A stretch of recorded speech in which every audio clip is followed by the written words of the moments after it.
Our featured speaker tonight is Bruce Beehler, a noted ornithologist, lecturer, and author, and an NBC member who lives in Bethesda.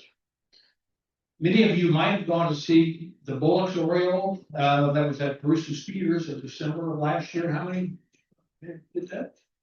Okay, let's give Bruce a big round of applause. You may also have seen that Bruce has some books for sale here tonight. I believe Bruce told me they're all sold out. Unprecedented, I believe. Right, Bruce? Correct.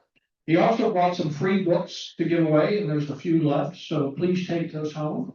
As I told Bruce at dinner, I would take them back in my car if there are any remainder. And you might have seen Bruce's full-page article in the Washington Post last Friday about the bar-tailed godwit. How many of you might have seen this? Excellent article, and if you have a chance, I really highly recommend that.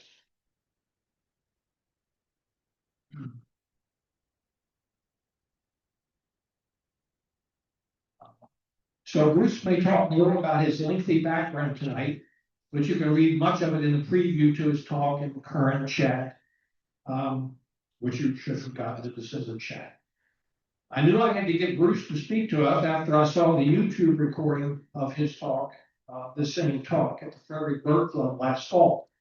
I enjoyed it very much and I'm sure that you will as well, particularly if you have the wanderlust that affects or afflicts most birders. Please welcome Bruce Beehler to tell us about the flight of the godwit.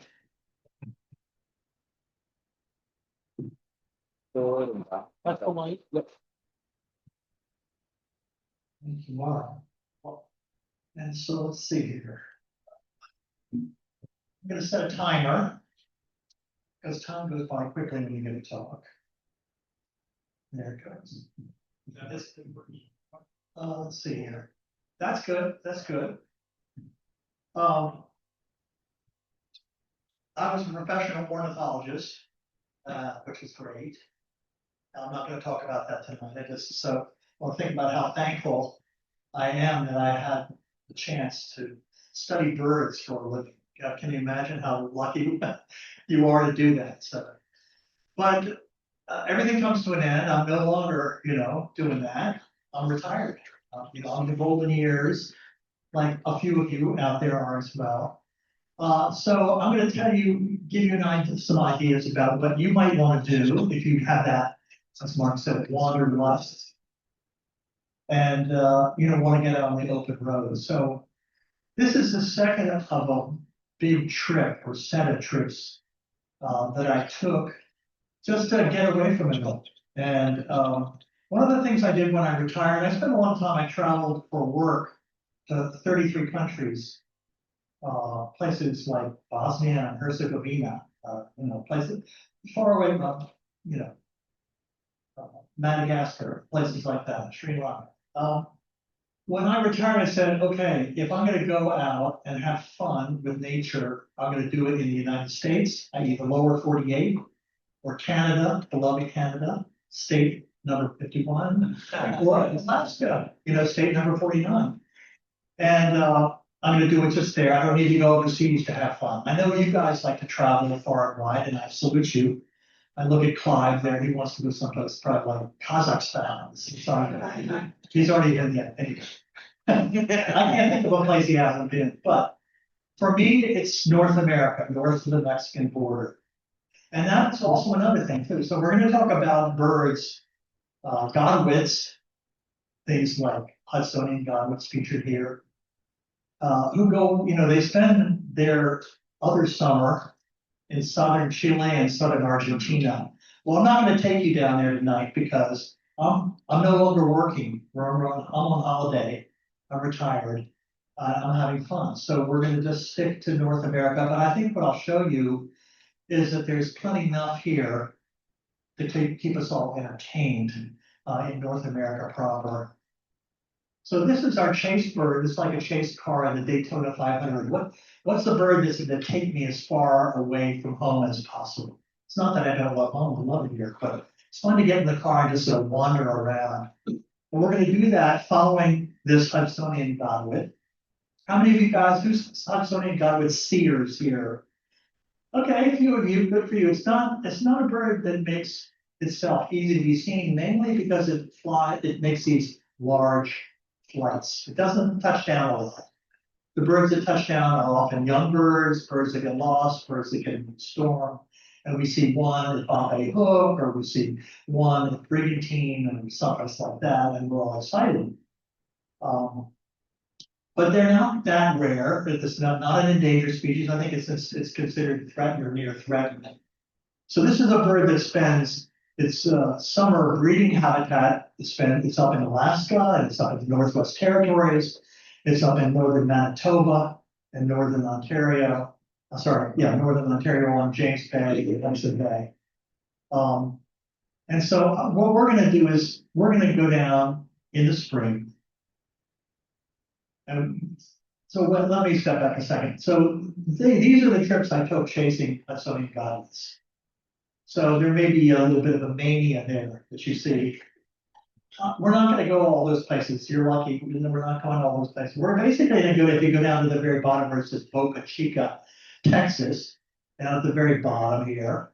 We're going to go down there and start, and we're just going to go follow the birds north on basically one idealized spring trip as these birds head north to their breeding territory.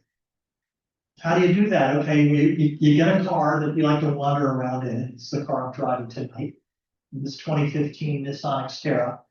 Bought the car for this trip. They no longer make this car, which I'm very sad about. It's very sad. And you fill it with stuff, a bicycle, a walking stick, cooking, coolers, all sorts of good stuff. And off you go, you say, Carol, wife, see you later, I'll be back. And she says, just as long as I'm not going with you, it's fine. She doesn't like to sleep in a tent. She spent her honeymoon in New Guinea in a tent with me. And I was reading that diary not long ago. It's a diary, this was 40 some years ago, about some of her experiences in that tent, or out of that tent in the rain in New Guinea. She's an artist, not a biologist. So she's what we call the long-suffering wife, I think it's safe to say. But, if I'm going off, as long as I keep in touch, she's okay with that. And let me go back a second. So we're going to do this route here, down here. Well, actually, we're not going to do all those, but we're going to do quite a few of those. So we're going to have to sort of mash them together. Okay, here we are down in South Texas. Here's Boca Chica Beach here. It's not blinking. What did I do? It is sharp. Beautiful beach down on the Mexican border of Texas. That's just a little bit east of Brownsville. A nice place to walk the beach and do some bird watching. So I'm basically down waiting for the spring Hudsonian Godwits to make their arrival into the United States. So, there's that nice border wall we like so much here, with the field going right up to within millimeters of that wall. The farmers don't seem to want the wall too much. Often if you're down there bird watching, you'll cross back and forth the wall. The wall goes in all sorts of crazy and inconvenient places. So often to go bird watching, to go to some of these parks, you actually go through the wall and go to the south side, even though you're still in North America. Anyway, that's not much of a problem.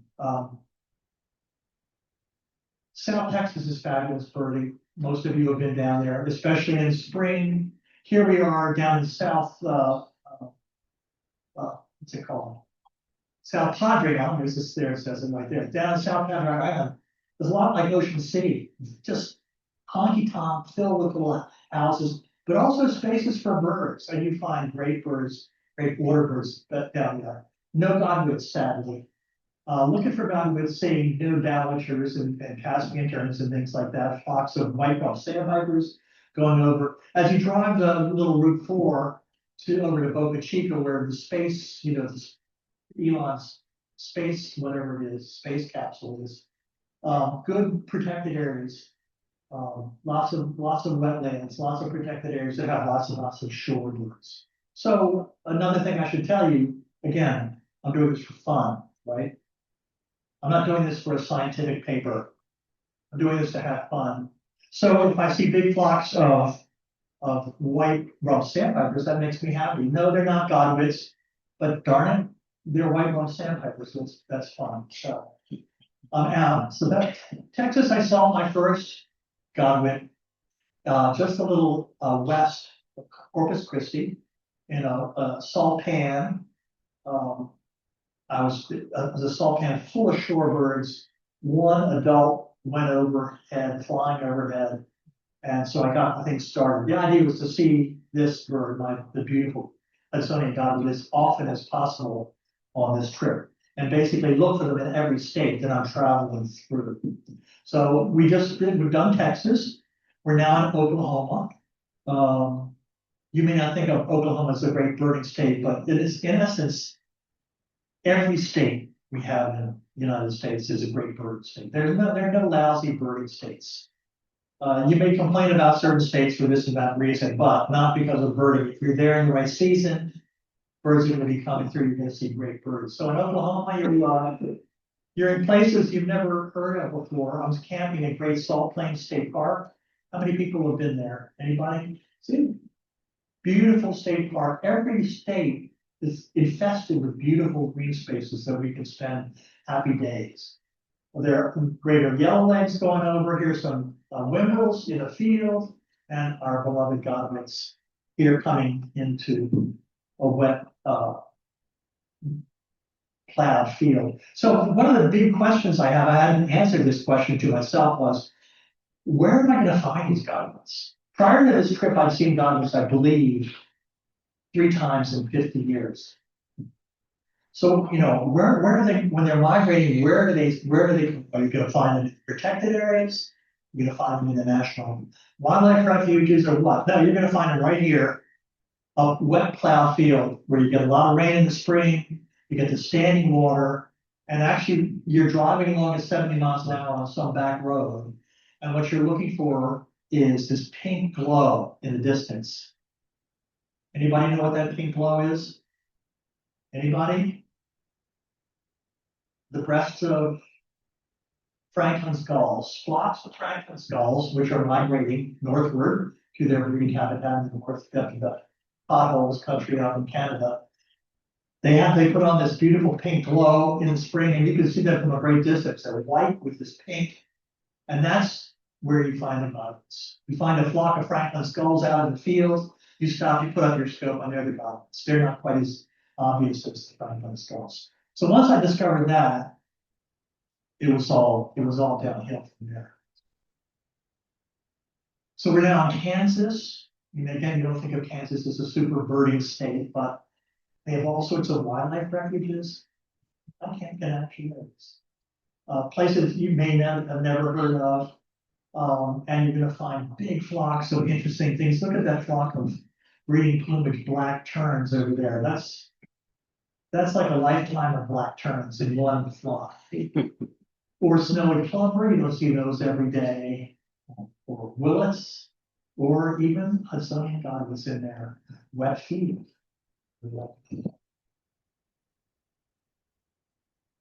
We're not spending a lot of time in every state because we're going to run out of time. 40 minutes is not a long time before I have to talk a little science to make Emily happy. We're now in Nebraska. Nebraska is a good birding state. Everybody knows that. As we get further north, the popularity of these birding states becomes more and more. And again, part of Americana. Here's Jack Smith. Is that light working or not? Yeah. Okay, I can't see. Anyway, here's Jack Smith. This is his home. We're in a little park in Beaver Crossing, Nebraska, in the various places in the east central Nebraska. Big agricultural country. Jack Smith has this truck with a house on the back. It's got solar panels. He's got a trailer, and he's also got he also pulls a smaller pickup ute, and he also has a solar powered bicycle here. So he travels with everything. He's at home here. He can spend 10 consecutive nights in Beaver Crossing State Park. It's not State Park, it's just a park for free. And he comes here 2 or 3 times a year to see his grandchildren. And he'll stay there 10 days, and then he'll move on to another free site to camp. And when you get out in the countryside, outside of the ether, you start bumping into interesting people like this who are living different kinds of lifestyles than we live here in Bethesda. And it makes it very interesting. Just behind him, I'm camped right behind him. There's like 3 camping spots in this place. Right behind me, I'm sitting in my car looking out, and what's this? A ball of Baltimore Orioles having fight to the death. These are 2 males, presumably fighting over a female, who flew out of this tree over here and dropped to the ground to fight to the death, although they didn't die. But this part, I can't remember the name of this part of Nebraska. It's not the Sandhills. It's the Deepwater Basin or some high water basin, something like that. A great place in the spring to see another bonus bird, buff-breasted sandpipers. If you're looking for Godwits, there's the Godwits over here in someone's front yard. But if you find some grassy areas, then you're gonna find good, nice little flocks of buff-breasted sandpipers. And that to me is a major bonus bird. And Nebraska in spring is a great place to see them. It's one of the places where they tend to touch down. These are other long distance migrators, what I call super migrators. So they don't touch down in a lot of places, so we don't see buffies that often. Okay, we're really getting up into birding country. We're in South Dakota now. You get into a wetland, there's a Wilson snipe, and up at the top you find some standing water. There's bearded sandpiper, sorry. A beautiful male, ruddy-chested Hudson, got a close up. That wasn't someone's front yard, actually. I had to sort of sneak up. A guy was working on his car, and this was flooded, and there was like a flock of 6 or 7. I just sort of waved to it, took a picture of the guy. There was a flock of 250 spring plumage American American golden plovers, not to be confused with black bellies. A few of them stayed on the ground, and I was able to photograph them. I saw them in a flock again. I was going like 75 miles an hour. I saw this dark flock on this stubble and jammed on the brakes when they took this big flight. Went around. I was able to photograph. The reason I knew the number, I was able to photograph the flock and count it when I got home. But again, that's like a lifetime's worth of breeding plumage golden plovers. North Dakota. What's North Dakota famous for besides birding? Dots. Dots pretzels in Belfast. Come on, you all love Dots pretzels. Something. I'm not sure which one. She comes with the dot. There's a lot of different dots. I looked for Dot and I couldn't find her, but I did find the grain side was a beautiful part of it. North Dakota in the spring again is paradise. Paradise true. In the wet, well, of course, some people are making money out of what's shale is it? Not Burgess Shale. Out in the northwest of South Dakota, North Dakota, it's just huge oil and gas extraction. I've forgotten the name of that formation. Come on, someone help me here. What's it called? Nobody? Anyway, and you go a little further west, Teddy Roosevelt National Park, beautiful painted canyons. If you go up towards the Manitoba border, you'll see them displaying redneck grebes in the lake there, Lake Menegosh. And our partner Godwit, of course, let's not forget Marvin Godwits, not super migrators. These are sort of the meso migrators, but big time breeders in the Northwest, in the southern, central Canada and the potholes. And in fact, we're sort of headed up into Marvin's Godwit territory. We're in Saskatchewan now. And this gives you an idea. This is the Great Plains. This is the vast open skies of Saskatchewan that go forever. Bearded sandpipers common there in the spring. Flocks of rednecks, phalaropes touching down where there's water, and of course our friendly Hudsonian godwits.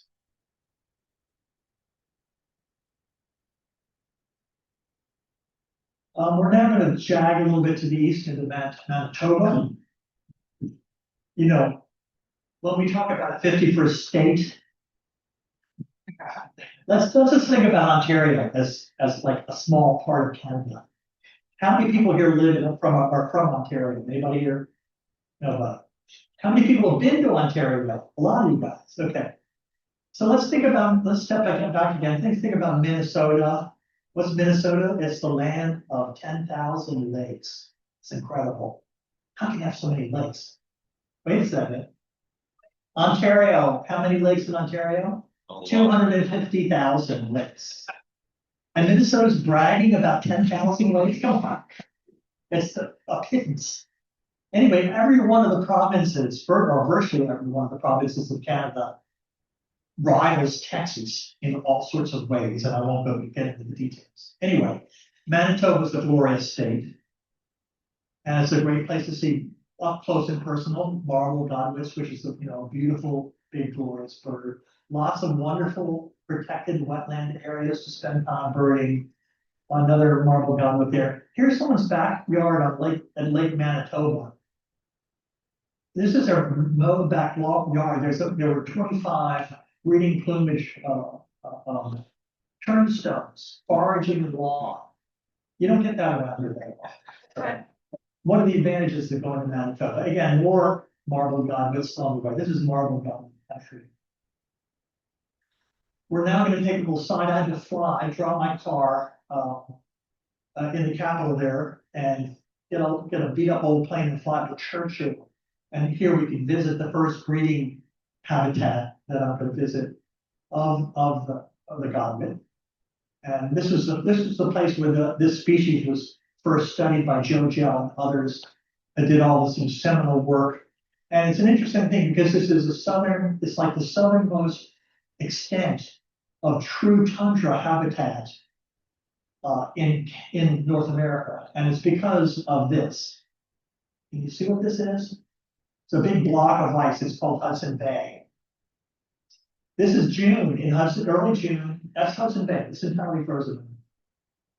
And this block of ice is like a refrigerator and creates tundra-like conditions that these birds like. And so this is the easiest place to go and see Hudsonian godwits on their nest. But just other things too, wonderful, red poles, still sandpipers, more still sandpipers than Hudsonian godwits and more Hudsonian godwits. So I got there, and of course, you see the frozen sea. Much of the land is still covered in snow.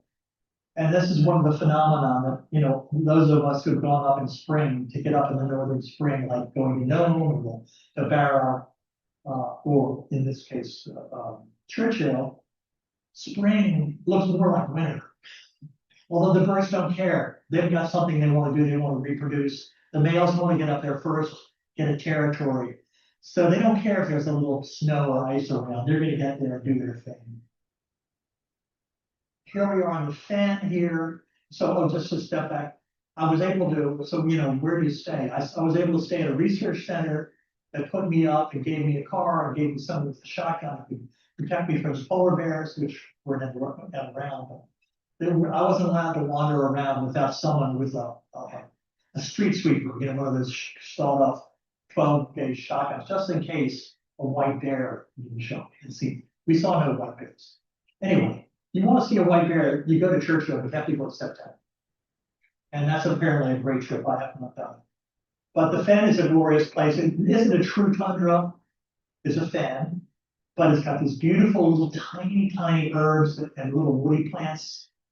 And it's got displaying godwits overhead, calling. It's got godwits standing up in the tops of sentinel white spruces. It's got leaf sandpipers displaying on little hummocks. It's got banded Hudsonian godwits. This is a bird that Nathan Senner, the world expert on Hudsonian godwits, he banded this bird 7 years before I saw it. So this bird is anywhere between 7 and 30 years old. It's still holding on to the little plastic color band he put on, almost worn off. So fabulous for me to see Nathan's bird. We're going to visit with Nathan in a minute in Alaska. This is where he started his research at Cornell. We've gotten back in the car. Now we're in Alberta, headed north and west. Again, a lot like Saskatchewan, Alberta, a lot of big prairie country, a lot of open. And of course, we know Alberta has the tar sands and lots of petrochemical things going on, making money. It's got ferruginous hawks on the roadside, western willets, and of course, beloved upland sandpipers. And as we continue north and west, finally, we start to see some white spruces, which tell us we're headed into the Great North Woods. So now you can see what the situation is here. I've got a 4-man tent, very luxurious. Sleeping in a tent. Who likes to sleep in a tent? Okay, God bless you guys. Anyway, I can sleep in this tent because I have a folding 4-inch foam pad, 4-inch. You unfold that baby with 2 pillows, you're good. You're good to go. You may be sleeping on the ground, but again, you got this 4-inch foam pad between you and the tundra. So that's a good thing. And that's really all, that's the main thing I need, a good place to sleep and a car that's going to get me where I want to go. But here we're headed up into the Great North Woods. We're now in British Columbia. Again, we're just on the road. And from the roadside, this one day, I think I saw 8 porcupine, some Swainson's hawks, some Dutch sheep feeding on the roadside, I think collecting salt or something. Barrow's golden eyes, and we're in a little opening in one of the big frozen over lakes, and mountains in every direction covered in snow. Of course, don't forget the woodland bison with the little gambling baby one. These are mamas, this is the little baby. All by the roadside, they barely have to get out of their car to see the stuff. All these photographs were taken from the car. Well, sometimes you get out of the car to take a photograph if you have a friendly little crossfox crossing the road. I had the road to myself, except for the wildlife, and just could stop anywhere I wanted. There's something on the side of the road. What is it? Oh no, it's a dead wolverine. How often do you see a roadkill wolverine? That's not something you see every day. I prefer to see him live. But seeing this live, it just, this drive, on this particular moment, I'm driving to Fairbanks. It was an 8-day drive from Bethesda to Fairbanks. And the scenery just got better and better and better and better. And we're now in Yukon after BC, more mountain landscapes. We got caribou on the roadside. We've got 8 or 9 black bears out feeding on the grass, tundra swans, the occasional moose, and lots of white spruce, lots of boreal forest, which is one of my favorites. Again, vistas every roadside turn, you're seeing some remarkable valley that's been, you used to have a glacier not so long ago, and then all these snow-capped peaks. Absolutely glorious. Okay, we're going to take another turn. Before we go to Alaska, I'm going to turn a little bit to the right, to the north and east, into Northwest Territories. And we're going to go up the Dempster Highway. How many of you guys have done the Dempster? Anybody done the Dempster here? So it's a gravel road that goes from Dawson City to Tuktoyaktuk, up on the Arctic Ocean, up in Beaufort Sea. It's about 560 miles of gravel. It's good gravel. It's a good road. But it goes from basically nowhere to nowhere. So not a lot of you. Virtually all the people I saw on that road were people just like me. Blue rinsers, retirees with an Airstream or something, just wandering around, just following their noses, just checking. They weren't hurt people, but they were just interested in seeing the world.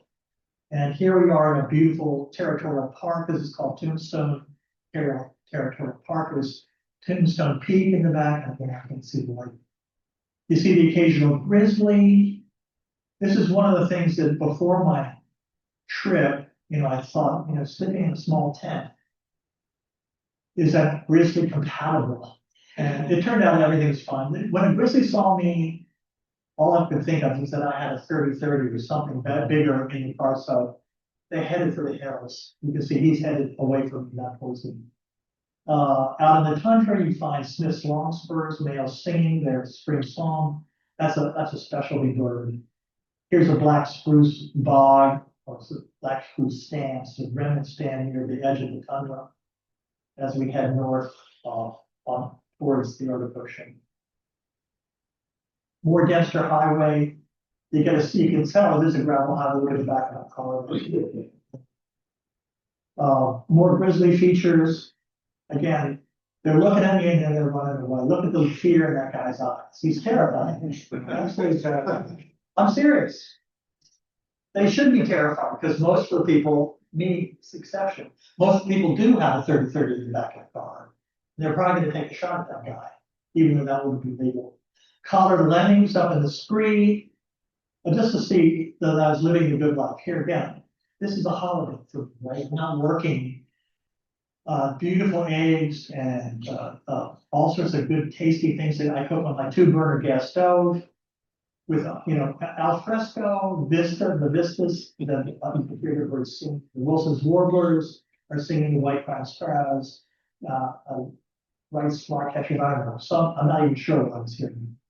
But a beautiful spot, again, camped in along the Dempster Highway. You get to cross the Arctic Circle. There's a nice little exhibit that tells you all about the Arctic Circle. Makes it seem very civilized. Because I've got at least another 300 miles to the Arctic Ocean.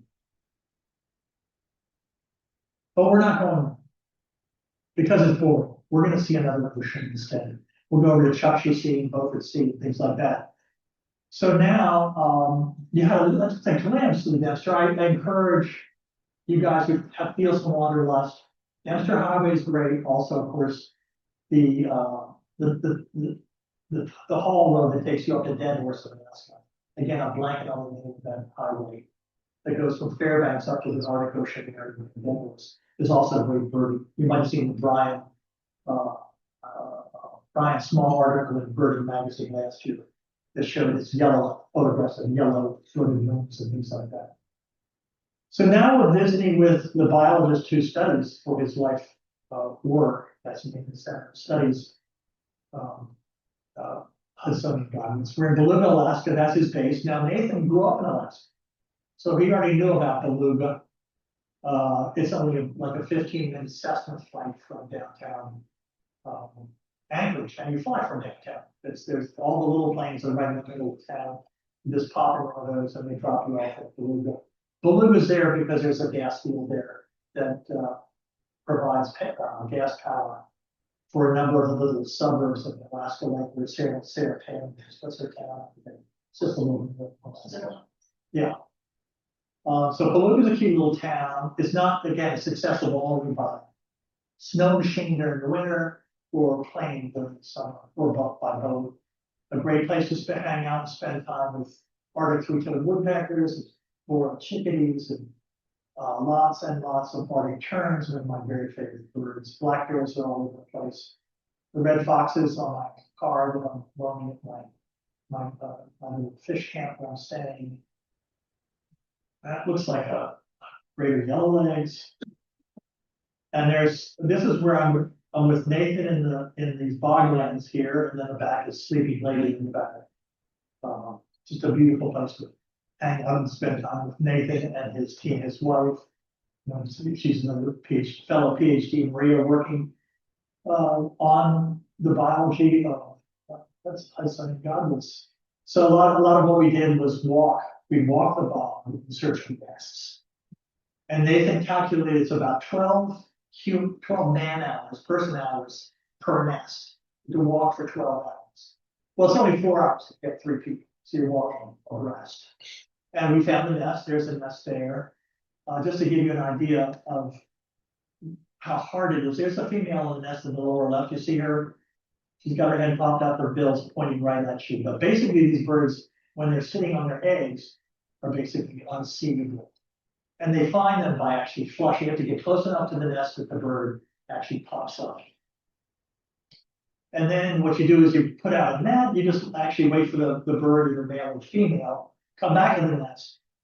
You just walk up to the nest with a mist net instead of setting it and stuff. You just stretch the net and you just lay it over the nest, and the bird just pops up in the net. And then you do your thing. He's processing one here. He's weighing and he's taking a little blood for hormones and things like that. And, you know, they're doing all sorts of measurements. They'll put, in this case, they'll put a color tag and an aluminum tag. Some birds, they may put a solar transmitter on the back. Other ones may just put one of those little geolocators on the back, depending on what, you know, what they want to do with that particular bird. And you find other things too. When we were looking for godwits, we found the nest of a short-tailed badge. One of the most beautiful birds on earth. Just everywhere they're nesting out there in the bottom while we're looking for godwits. We're now going to zip over to Nome. I have to get there. I couldn't drive. We have to fly. And Nome in, I guess, early June is. How many people have been in Nome in early June? I know some of you have. Because anyway, another good place to think about. You know, you fly from Anchorage. It's only like a 40-minute flight. And you get to see, you know, the world's greatest migrator. That's the bar-tailed godwit here on the left. That's a picture provided by Brian Small. I couldn't get a good picture of those. Everywhere you look, long-tailed Jaegers, they're nesting. You see them sitting on nests on the roadside. You see them flying over in search of prey. What a fantastic bird. You know, you just dream of seeing.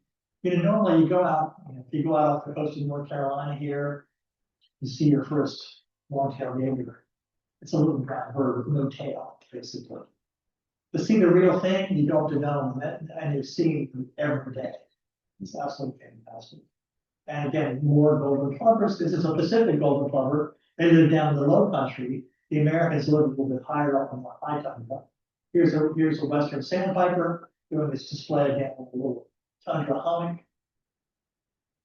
Other things, one of the fantastic things at Nome is all along the roadsides, you get breeding male semi-palmated sandpipers doing their bizarre electronic sound. As they do their display flight, they fly along and hover and do this weird, sounds like a broken radio sound. In the backwoods, you see muskox, herds of muskox moving about. Then you bump in under the roadside bridges. You can find nesting gyrfalcons. I think in 2 days I saw 7 gyrfalcons, but that was 4 adults and 3 young. But that's a lot of gyrfalcons for somebody who hasn't seen them. Blue throats come across from Eurasia, from Siberia. Here's a bird that looks like a whimbrel, but it's not. This is one of the birds people go to Nome to see, and this is another one of the super migrators, bristle-thighed curlew. How many bristle-thighed curlew people here? I know. Come on, you didn't see a bristle-thighed curlew? You must have. Raise your hand. Be proud of it. This is the bird. We're all seeing the same bird. I think there's only one. It's just, I mean, really, it's just ridiculous. We all go to Coffee Down. You drive for what is it, an hour and a half on a gravel road, then you hike up this hill, up into this high tundra, and you see a lot of whimbrels, because the whimbrels and the bristle-thighed are sharing habitat, and they look identical. You have to hear, you have to hear the distinct call on the bristle-thighed that tips you off. I was luckily had a bird tour there with a great Brit birder, and he already lined up the bird because I'd already been there for 2 or 3 hours to no avail. I saw him. So I went in, he said, the bird's all yours, and he brought us back. He brought us flew down the hill, and I was able to spend time with this bird, and God bless him. Critters you don't see very often, Canada lynx, because of all the road was infested, the road to Cougar Road to the curlew, infested with snowshoe hares. I said, this is snowshoe hare, crazy. And there the roadside was a Canada lynx, presumably feasting on those poor little creatures. The tundra, wonderful walk. I spent a lot of time just walking, park the car. This is in just walking. And what you find, just when you walk forever, there's nothing. You don't see your hair. It's just vegetation. The birds are there. There's just so much habitat. The birds spread out. They don't want to be seen because you're going to be seen by a predator. You're going to be eaten. So birds hide and they spread out, and there's just so much habitat, and that's why they love it. So from Nome, we went back to Anchorage, get a different plane fly north to Point Barrow, to look the out of it. Can't pronounce it. To spend time with my NBC buddies, Clive Harris and Dave Powell. Here they are, we're burning together on the gas line road outside of Point Barrow. This is spring in Point Barrow, here it is. It looks a little bit like Bethesda. That's 2026. And that's spring, that's the birds, that's where the birds get there. And so where's the habitat? So there's a little habitat, there's a little gravel pit, it has wonderful birds like this particular, very, very dull. The common house sparrow is a male snow bunny. They're on the top of every house in downtown Barrow, singing their hearts out. A blanket again. I mean, petrel sandpipers are doing their elect displays in the gravel right on the roadside because most of the habitat's covered with snow. Bowhead whales are harvested every year by the local traditional people, and they keep those skulls last a long time. And they feed. You see it's cold most of the year up there, and they dig a hole in the ground in the backyard or in the front yard, the big square hole, and they just throw the caribou and they throw the bowhead whale meat blubber. They throw that into that hole. It's a basically freezer refrigerator, and they pull stuff out and they heat it. Very convenient and no electricity required. Of course, they're dealing with climate change, so that's a problem. More Barrow, like aggregation of dunlins, male dunlins doing their display thing. Little redneck stint sneaking over from Siberia, Stellar's eider, parasitic jaeger, more handsome petrel sandpiper, and big white bear. This was just right in the ice piles, just right off town, like basically from the gas station. You park on the beach, and this big female was out there. Someone had thrown some caribou meat and bone and stuff out there. I don't know how it got out there, but she was out there feeding on that. So we were able to spend time. Most of the bears are up to the very end of the point, which is like 25 miles north. There we go. And they don't see them in town every day. So we felt ourselves lucky to spend time with a white bear. All right, biology. Sorry, I have to dismiss some biology now. Why was I interested in these Hudsonian dolphins? Well, because of the fantastic things that Hudsonians and their braver cousins do, which is make these long flights. So here's one particular flight. You see lots of stops, actually, relatively, well, actually not all of these are stops, but this is a solar tag bird. It shows you in the spring. It comes up. No, sorry, that's in the fall. In the fall, it migrates to the east, and in the spring, it migrates to the west. It does a little bit of a circuit, and it's using favorable winds to make this migration. And this gives you more of those records. Shows how they migrate. That's quite a considerable thing. These birds are, we didn't know how incredible these birds were, but let's think about this bird. B6, those who read the article in the Post, knows about B6, a young bird. It's a 4-month-old bird that was born in Western Alaska, abandoned by its parents because of went to the YK Delta to fatten up. They double their weight. They lose most of their GI after they feed. Basically, get rid of all their GI tract and all the digestive materials. They basically shrivel down, double the weight of their pectoral muscles, double the weight of their hearts, and then in this group of young birds, take off to a place they've never been and don't know exists, right? This is they're 4 months old, they've only lived in Western Alaska. Somehow, this bird made his or her way down to Tasmania in 11 days, flying 13,000 kilometers. Well, that's 265 hours of continuous flying, no food, no water. And this is, and now here's a summary of some birds migrating. These birds have this grand circular migration.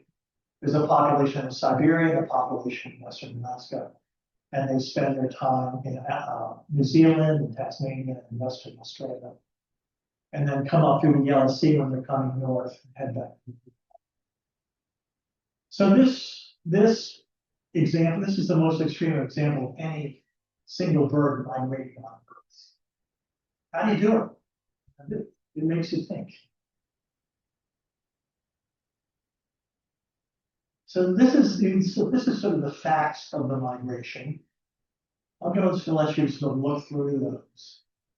This helps. This gets us part of the way there. These are things that are sort of understandable. They're creatures of habit. They gain and lose weight, and they travel in flocks. They're great flyers. They have a beautiful physiognomy for flight. They often fly very high in the sky. And they're creatures of fishes. There's the oldest known bartail. We're talking about bartails, not sunbeams. This bartail basically grabbed the metal from Hudson. Sorry, Hudson. The fact, now I've lost mine. Those are the sort of easy things to understand. Here are the more difficult and recondite aspects of this bird's life. First of all, the most bizarre and hard to understand thing is, how does a bird that's never been anywhere know to go to Tasmania for a migration? That's something. It must be something hardwired in the bird's DNA, right? But still, that's hard to understand. For a long time, we know birds have clocks. We know they have compass-like abilities. We'll talk about that in a second.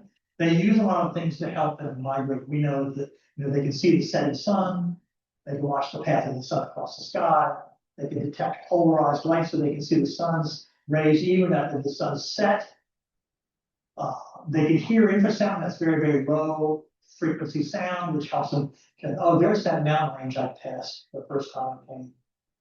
But a lot of these things, these are all things that you use once you're knowledgeable. You've come and gone. What I was going to tell you was oldest bartail Godwit known, 36 years old.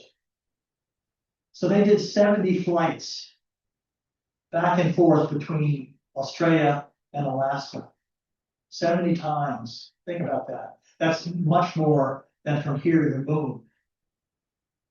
So that means the bird was successful, didn't die, didn't fall into the waters. So these birds have figured this out. So by doing the most extreme flight of all birds, they're actually being more successful. They're sort of addressing mortality. They're doing this incredible thing, and actually they're successful. Now we know first-year birds, whether you're a blackpoll warbler or whether you're a bartail godwit, first-year birds don't tend to rack up good times. A lot of those birds die. 50, 60, 70% of those first-year birds die. It's the ones that win, that make it. This is a steep selection curve. But you are selecting for the very best of the very best. That very first huge hurdle gets rid of the birds that can't do it, and then the ones that come back can do it year after year. So the most bizarre thing, I talk about it a little bit in the article in the Post, was, okay, so you can do all these things, sense of smell, and blah, blah, blah, blah. But how does it actually have a magnetic sense? So it has to be able to basically have a GPS, like we have, to get ourselves from place to place. The bird has something like that, except it's in its tiny brain, right? We think of this as a supercomputer. These birds have a supercomputer. They're able to determine latitude and longitude on Earth. They can detect where they are. It's not just then reckoning, I know this is north. I can see the North Star and I can get myself. No. They can go up and say, I'm now at 60 degrees north latitude. I know that because of magnetic inclination, because they are able to see the magnetic field lines of the Earth that go from pole to pole. And they're only flat at the equator, right? They're steep, they're flat, and then they're steep back down. So the inclination of those field lines, these birds can see those field lines using some quantum mechanical bizarre things that normal people like me refuse to understand. They have something in their eye, in their retina. They have a flavoprotein called cryptochrome 1A, and with blue light, that blue light allows them to see these field lines. How's that possible? Anyway, that only gets them to north and south. That gets them latitude. They also know, and if we go back, let me just go back a second. Clicks. Look here. Look at the very bottom.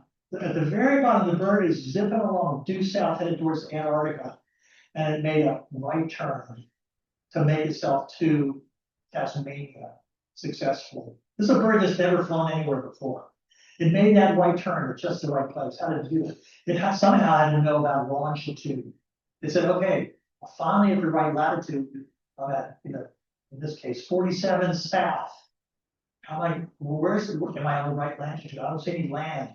And it made that right turn. So there's some other modality that we don't really understand. It may be in the base of the bill. It may have something to do with the trigeminal nerve and some way that this bird can not only detect magnetic inclination, but maybe it does some sort of integration of magnetic north, true north, because it can see true north with the North Pole and the stars, and it's able to actually calculate longitude. I think some of you have read David Sobel's famous book called Longitude, which explains the history of how humans were able to determine longitude, and that's how they were able to successfully navigate around the world. It took them for a long time, and they had to do it by having these very accurate clocks on board a ship. So read about it. It's a fantastic story. These birds have that clock that allows them to determine longitude. And at that, I'm going to stop and take questions. Thank you.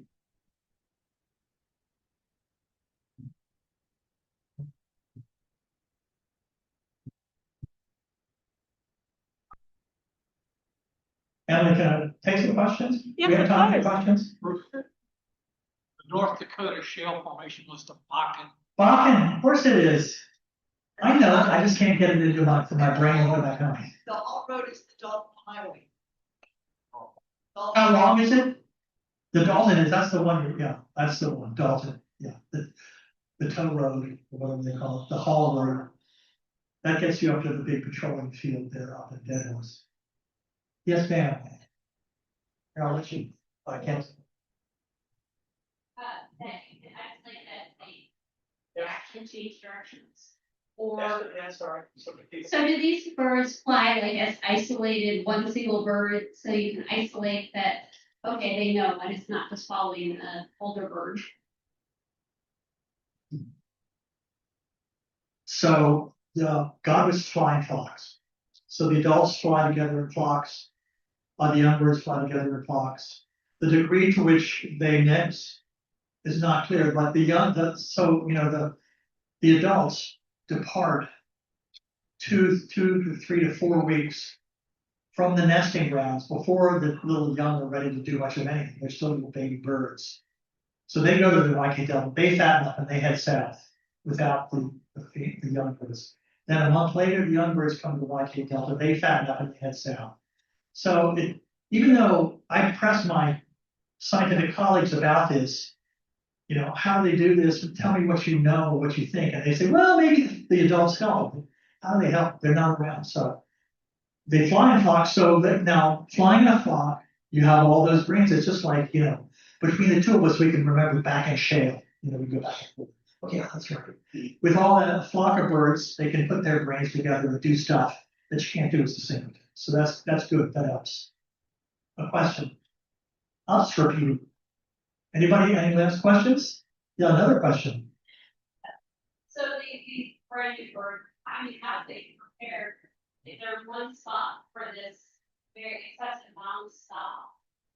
How do they prepare?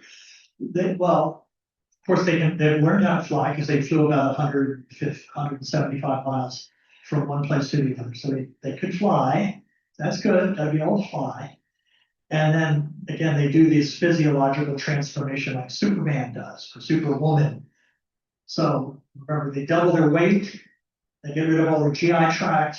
They double, their muscle, their pectoral muscle for flying. They double the size of their heart.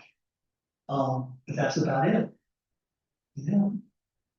Sir, How specific is the departure window when they take off and leave? Do they wait for good weather or they take off?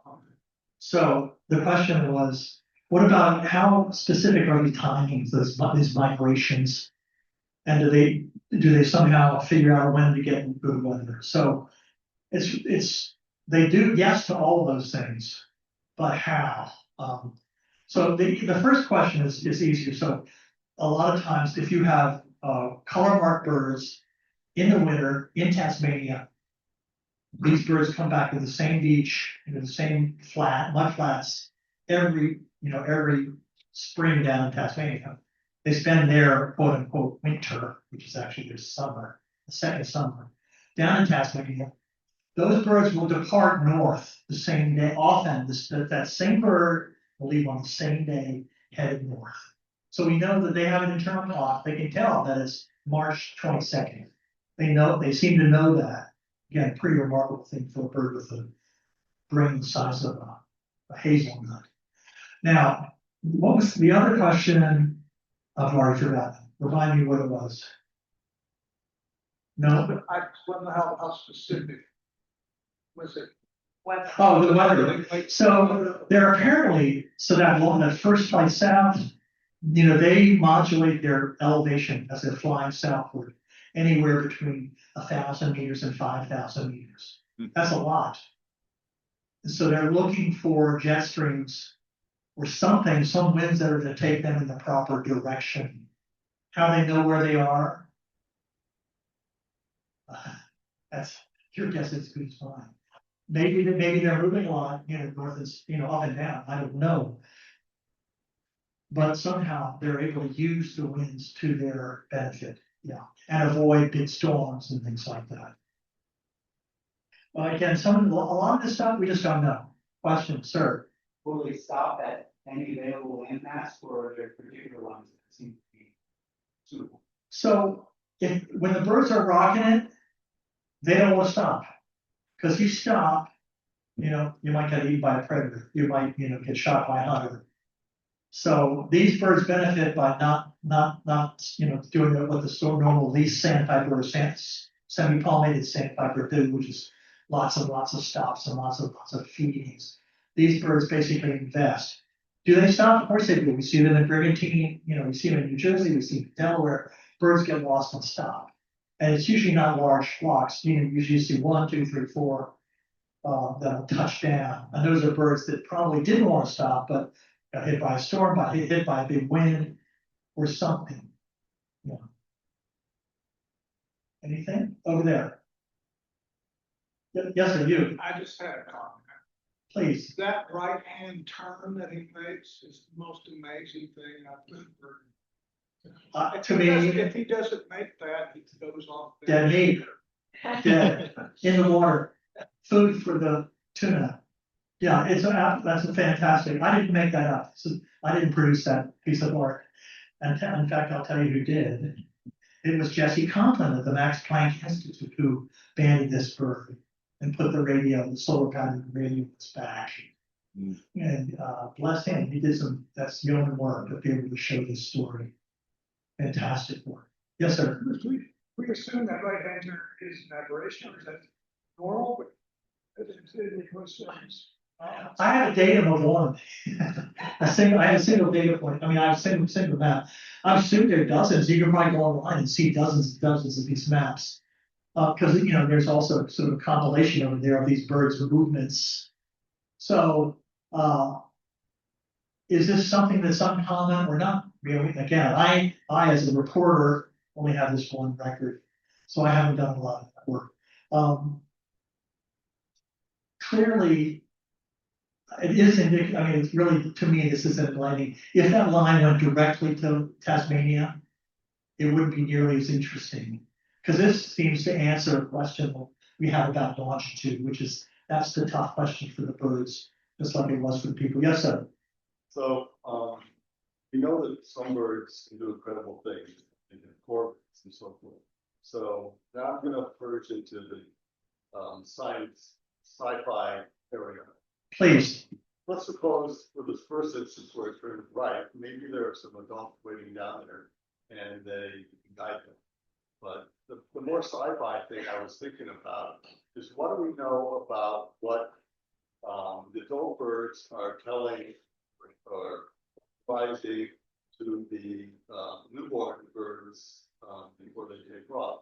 Do they have any sort of language that gives them some directions they can learn and then use that?